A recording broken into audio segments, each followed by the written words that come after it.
그 월급에 잠이 와?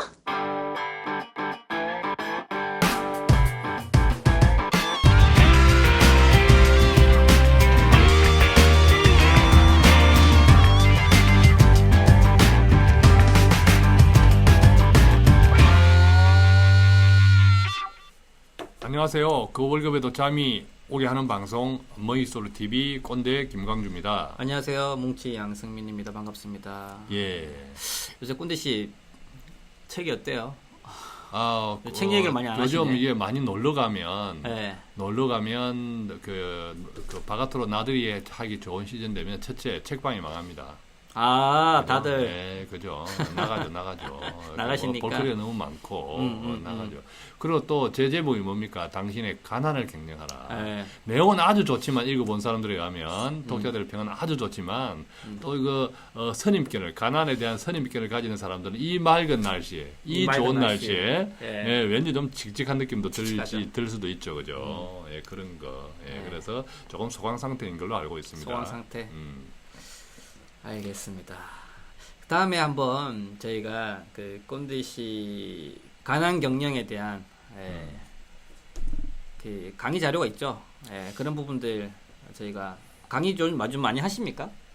예, 여러 군데에서 이제 점점 불러주는 읽으신 분들이 그죠? 예, 읽으신 분들이 어떤 이렇게 저자 특강 콜이 오고 있는데, 하여 뭐 우리가 이 시대에 사실 네. 이 가난 경영이라는 것이 저는 시대 경영, 시대 흐름을 잘 읽어 나가야 돈이 되잖아요. 알겠습니다. 예, 그런 이야기 같은데 다음에 한번 또 코너를 한번 마련해서 나누도록 네. 하겠습니다. 오늘도 돈 되는 정보를 한 개 드릴게요. 일단은 이제 부동산 쪽 한번 보도록 하겠습니다. 오늘은 그 부동산 양도소득세 절감하기라는 제목으로 한번 좀 간단히 정리 한번 해도록 하겠습니다. 부동산 자, 저는 양도라는 말만 들으면 참 기분이 좋아요. 왜 좋죠? 양도라고 하는 것은 조금 이렇게 양보, 그죠? 예, 이런 것하고 왠지 네. 읽어보면 그게 아닌데 네. 우리가 나눔 이런 네. 것, 양도 뭔가 이가 남한테 준다, 남한테 넘긴다라고 하는 건 좋은 것 같아. 맞아요. 예, 뭔가. 그래서 뭐 사전적 의미 이런 걸 보면 양도라는 게 또 많은 분들이 오해하는 게 이거예요. 뭐 등기 등록이 돼야 되지 않냐, 이게 양도 아니냐. 근데 중요한 거는 여기서 말하는 양도라는 거는 자산에 대해서 등기 또는 등록에 관계없이 매도라든지 교환이라든지 이런 출자 등을 통해서 자산이 유상으로 사실상 이전되는 걸 다 양도로 불러요. 네, 뭐 이거를 명의 변경을 하고 등기되는 그게 아니라 쉽게 말하면 내가 내 자산으로 꼰대씨 빚을 갚아줬어. 이것도 양도예요. 네, 왜냐하면 그 채무에 대해서 그 금전적인 이익이 생긴 거지 않습니까? 그리고 이제 내 것으로 네. 내 빚을 갚았다는 건 내 것으로 넘어왔다는 그렇죠. 소리니까. 그 중요한 거는 등기 등록 이런 건 전혀 관계 없는 거죠. 네, 유상으로 이전되는 것들. 그러니까 네. 실질적으로 양도가 이루어졌느냐가 중요하지. 그렇죠. 그것이 뭐 등기가 됐느냐, 그 자료가 남아 있느냐, 그것은 중요하지 않다라는 거죠. 그렇죠. 본질적으로. 네, 네, 그래서 실질적인 행위. 네, 맞습니다. 요즘 부동산 얘기도 말도 많고 탈도 많지만 그래도 예전에 2000년 초반에 아니면 2000년도 2000 중반에 가입하신 분들은 그래도 아직까지 지금 그 양도하실 때 양도 차익이 많이 발생이 되실 겁니다. 예. 네, 그런 분들이 이제 고민이 많이 있으시죠. 예. 양도소득세가 발생이 되는데 이걸 어떻게 하면 줄일 수 있을까? 일반적으로 우리가 이제 부동산 네. 이렇게 경기 활성화, 부동산 거래 활성화를 하면 항상 양도세 이야기가 나오죠. 그렇죠. 그죠? 네. 근데 양도세를 완화시키려면 왜 부동산 거래가 활성화돼요? 뭐 지그 이야기인 거죠. 잘못 집은 거죠. 예. 부동산 침체는 다른 이유에 있는데 예. 쉽게 말하면 집 많이 가지신 분들 좀 팔아라 이런 개념인데 팔고 싶어도 안 팔리는데 어쩌라고. 누가 사? 그래서 누가 좀 사? 잘못 짚은 거죠. 네, 누가 사? 그래서 일단 양도소득세를 일단 줄이는 방법들에 대해서 한번 간단히 정리해 볼게요. 뭐 여러 가지 방법들이 있는데 많은 분들이 이런 내용을 잘 모르시고 계세요. 이제 부동산 이제 양도 거래를 하면 양도 차익이 발생이 될 건데 예를 들면 내가 한 건을 팔았어. 예. 그러면 그걸 신고를 하죠. 예. 예. 그렇게 하고요. 양도소득세를 냈어.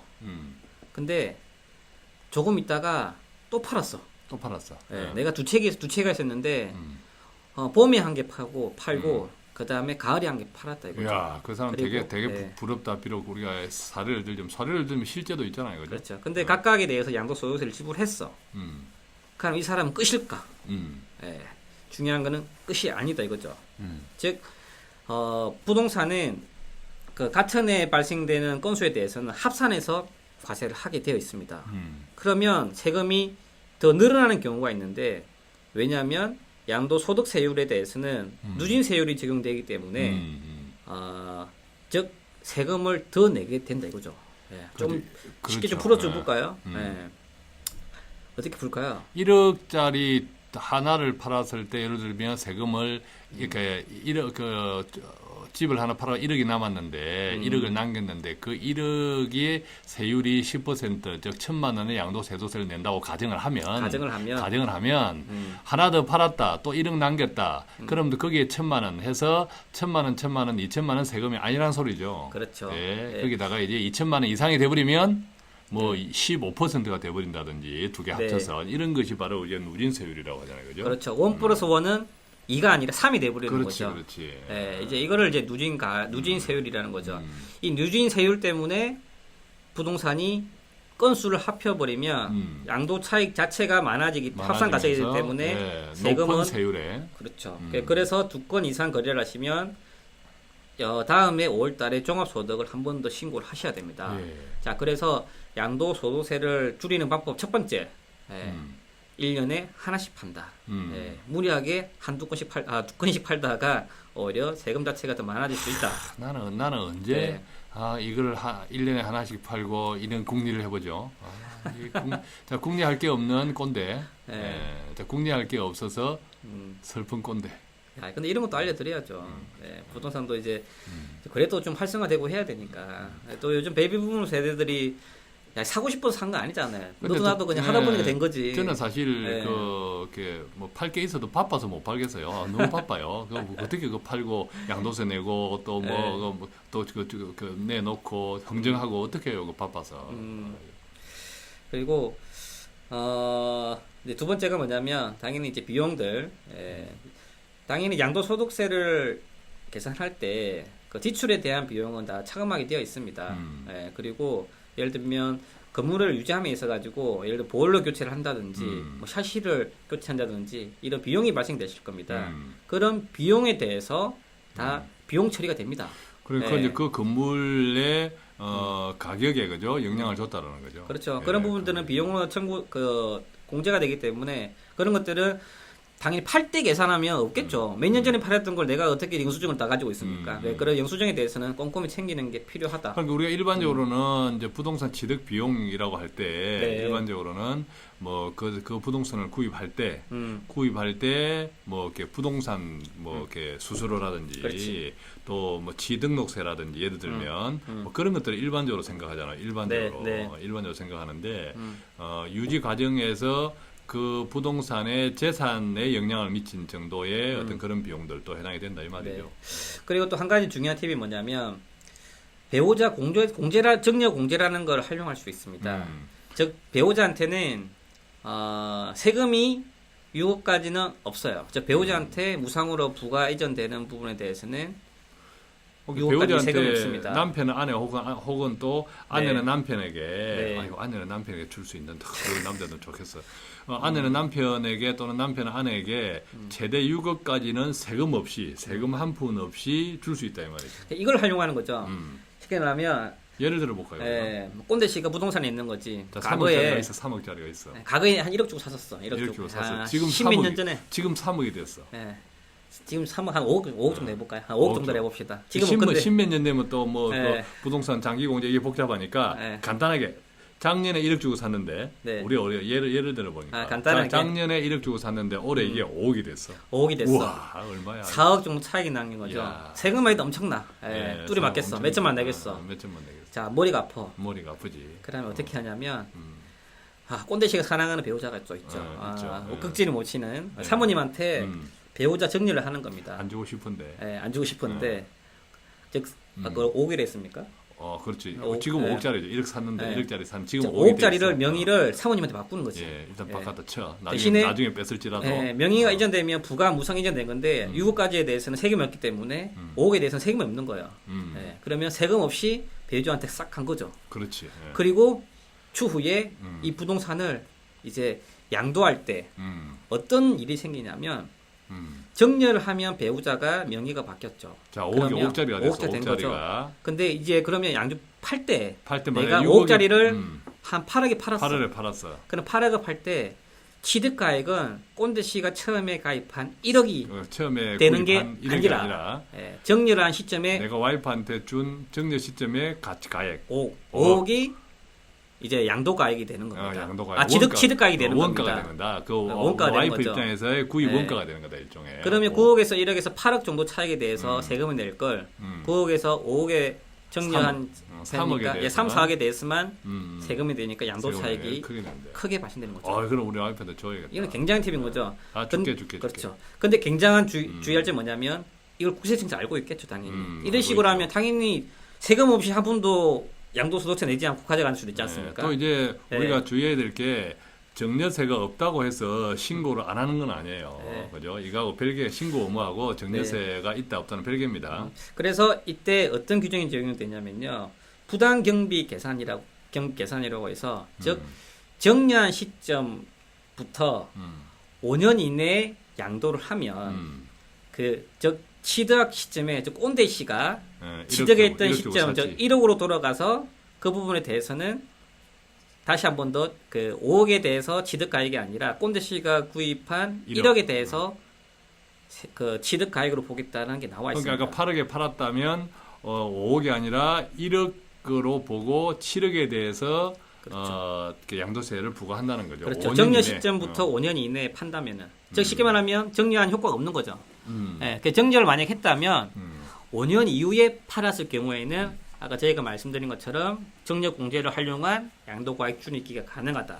그렇죠. 이것은 이제 국세청에서 어떤 배우자한테 정려하는 것을 순수한 의도로 보지 않고 네. 이것에 대한 세금 탈루 목적에 의도된 정려로 보는 기간이 5년이라는 거예요. 그죠? 그렇죠. 5년. 그래서 그때는 그것들을 인정하지 않고 애초에 그죠? 정려 이전에 구입한 가격을 원가로 보겠다. 이 그래서 말이죠. 배우자 정려 공제를 최대한 활용하되 5년 이후에 팔아야지만 효과가 있다. 그 말의 의미는 뭐냐면 미리미리 정려해서 추후에 양도 차익을 줄여내 거죠. 다 돼서 주려고 하지 말고 미리미리 주라 이거죠. 미리미리. 네. 야, 미리 줄 것을 좀 내가 만들어 놓으면 좋은데 미리 줄 게 없네. 여보 미안하네. 네. 참 이런 것을 우리가 나누면 줄 게 없는 사람 참 미안해. 그래서 저는 이제 대신에 진짜 값으로 청량할 수 없는 그 마음, 그죠? 예, 그 사랑을 듬뿍 주고 있죠. 멋지다. 예, 멋지다. 사모님 방송 안 보시죠 이거? 안 들으니까 이런 또 마음이 네. 없는 말도 하고 하는 거죠. 그렇지, 예, 그렇지. 예, 안 들으니까. 다음에 한번 사모님을 초대를 해야 되겠다. 우리 와이프는 방송에다가. 한 번도 이 방송을 들은 적이 없어요. 들은 적이 없어요.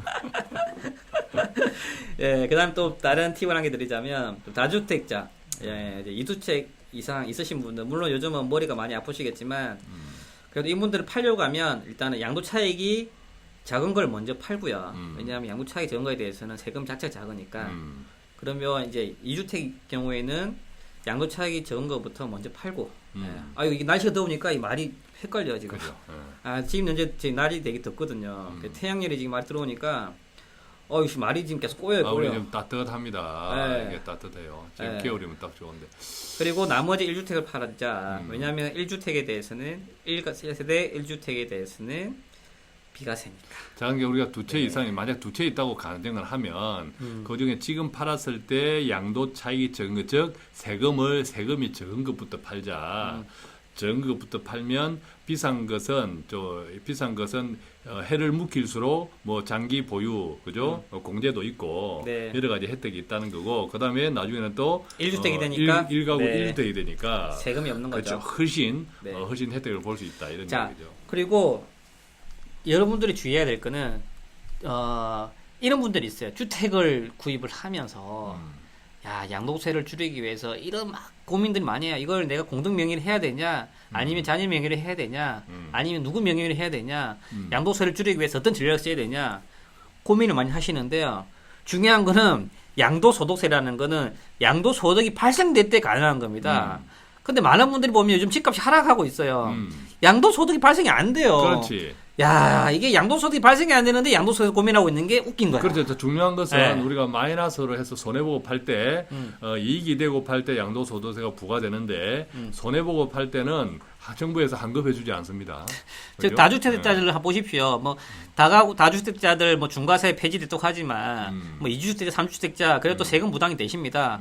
근데 한번 팔아 보세요. 그 가격이 팔리는지. 즉 시세 기준으로 판다는 게 아니라 일단 어차피 거래가 되려면 헐값에 팔 건데 그럴 경우에는 양도 차익이 발생 안 되는 경우가 굉장히 많이 그렇죠. 있어요. 네. 그리고 이미 우리가 이제 부동산 문제라고 하면 네. 요즘 신규 불량 물건들은 주로 소형들이 많고 실수요 네. 중심에 그리고 네. 아주 잘 나오죠. 네. 이렇게 공간이나 이런 게 잘 나오는데 절대 다수가 우리나라에는 구주택들이 많죠. 구아파트들, 네. 그죠? 구아파트들 절대 다수 물량들인데 자, 그런 것들에 대해서는 철저히 지금 양극화가 되어가고 있는 그렇죠. 시장이. 그리고 2004년 이전과 이후에 예전에도 말씀드린 것처럼 설계 자체가 바뀌었습니다. 예전에는 뭐 베란다도 있고 이랬죠. 요즘은 발코니 확장부터 시작해가지고 2004 이전 이후가 평형 자체가 바뀌었어요. 즉 쉽게 말하면 과거에 24평이 지금 과거에 30평이랑 지금 이제 24평이랑 거의 똑같다 이거죠. 같아졌다는 즉 거죠. 2004년 이전 아파트는 안 팔립니다. 그렇죠. 그런 물건들 가지고 계시고 있으신데 여러분이 가지고 계신 물건들에 대해서는 실수요자들에 대해서는 관심이 없고 신규 분야에 대해서만 관심이 있습니다. 그렇죠. 네. 요즘에는 신규 분양 쪽도 이제 어떤 사람이 이렇게 이제 우리한테 질문하는 경우도 있어요. 아니 부동산에 대해서 부정적으로 자꾸 이야기하는데 아니 요즘 신문 보면 또 뉴스 보면 신규 분양 이렇게 하는데 줄을 서 있더라. 네. 뭐 이게 앞뒤가 맞지 않지 않나 이야기를 하는데 아까 우리 문치 씨가 정리한 대로 요즘은 이게 신규 분양은 아주 잘 나와요. 그리고 실수요자 중심의 소형 위주로 많이 나오고요. 그러니까 지금 신규 분양하는 사람들 받으려고 하는 사람들은 이것을 뭐 과거처럼 소위 말하면 집을 재테크 투자의 수단으로 인식하는 사람이 아니라 거의 내가 살 집, 그죠? 예, 살 집으로 인식을 하는 분들이에요. 네. 하는 분들이고, 또 이런 그 신규 불량 물건보다도 훨씬 우리나라 주택, 그죠? 부동산 쪽에 훨씬 많이 분포하는 것이, 압도적으로 분포하는 것이 구주택들이죠. 그죠? 예, 이런 것들은 심한 말로 그냥, 심한 말로 어떨 때는 쓰레기가 될 수도 있습니다. 예, 그 이야기죠, 우리가. 네. 그 다음에 이제 좀 이어갈게요. 세부적인 부분을 한번 정리해 드릴 거니까 이제 상가 겸용 주택. 이제 상가 겸용 주택이라는 거는 이제 건물이 있죠. 4층짜리 건물인데 1층에 상가, 2, 3층에 원룸, 4층에 자기가 살아요. 그렇죠. 네. 예. 이런 물건들이 괜찮아요. 왜냐하면 이런 물건들은 1주택으로 분류가 돼요. 그러면 이런 물건 가지고 있으신 분들은 1주택이기 때문에 세금도 없어요. 네, 1주택에 대해서는 세금이 없기 때문에 임대소득에 대해서는 비과세이기 때문에. 근데 그게 네. 그때 상가하고 같이 있는데 네. 상가로 인정하냐 주택으로 인정하냐 기준이 있을 것 같은데. 그렇죠. 그죠? 그게 예. 중요한 거죠. 1세대 1주택 비과세인데 이 비과세라는 거는 임대소득뿐만 아니라 추후에 양도소득에 대해서도 비과세입니다. 예. 근데 이제 상가냐 주택이냐 볼 때는 즉 전체에서 상가 면적이 크면 예. 네, 상가로 보고요. 음. 주택 면적이 크면 주택으로 봐요. 즉 상가 면적보다 주택이 크면 주택으로 보기 때문에 예. 1세대 비과세 적용을 받습니다. 근데 만약에 상가 면적이 좀 더 커.